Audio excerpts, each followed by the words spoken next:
Hi guys, welcome back to my channel.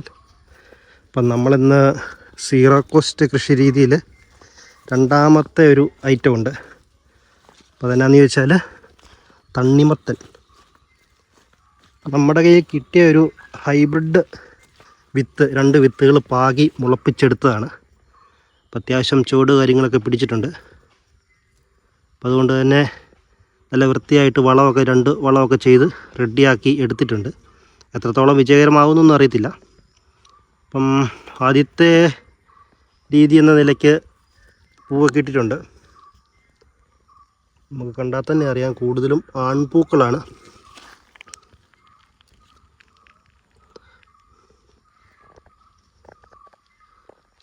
നമ്മൾ ആദ്യമായിട്ടാണ് ഈ ഒരു കൃഷിരീതി ചെയ്യുന്നത്.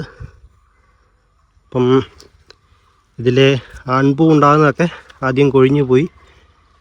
ഒരു 2 ആഴ്ചത്തോളം കഴിഞ്ഞ് പെൺപൂക്കൾ നല്ല കൃത്യമായിട്ട് വരുമെന്നുള്ളതാണ് പറയുന്നത്. അപ്പം തണ്ണിമത്തൻ്റെ ചോട് എപ്പോഴും നല്ല നനഞ്ഞ് ഇരിക്കണം, വെള്ളം കെട്ടി നിൽക്കരുത്, എന്നാൽ നല്ല നനവും കാണും. അപ്പം നമ്മൾ 3ാമത് വളമൊന്നും ചെയ്തിട്ടില്ല ഇതുവരെ. അപ്പം ഇടയ്ക്ക് ഒരാഴ്ച കൂടുമ്പോൾ നമ്മളിതിൻ്റെ സൈഡുകളൊക്കെ മണ്ണൊക്കെ ഇളക്കി ഒന്ന് റെഡിയാക്കി ഇടണം.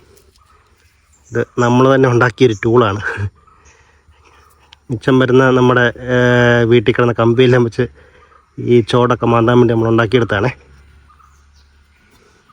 ഇത് വെച്ച് നമുക്ക് ഇതിൻ്റെ ചോട് നല്ലപോലെ മാന്തി കൊടുക്കാം. മാന്തുമ്പോൾ ശ്രദ്ധിക്കണം, ആഴത്തിലേക്ക് ഇറങ്ങി ഇതിൻ്റെ വേരുകൾ കളയരുത്. തണ്ണിമത്തന് സൈഡിൽ കൂടെ എല്ലാം വേര് വരുന്നതാണ്. അപ്പം മാക്സിമം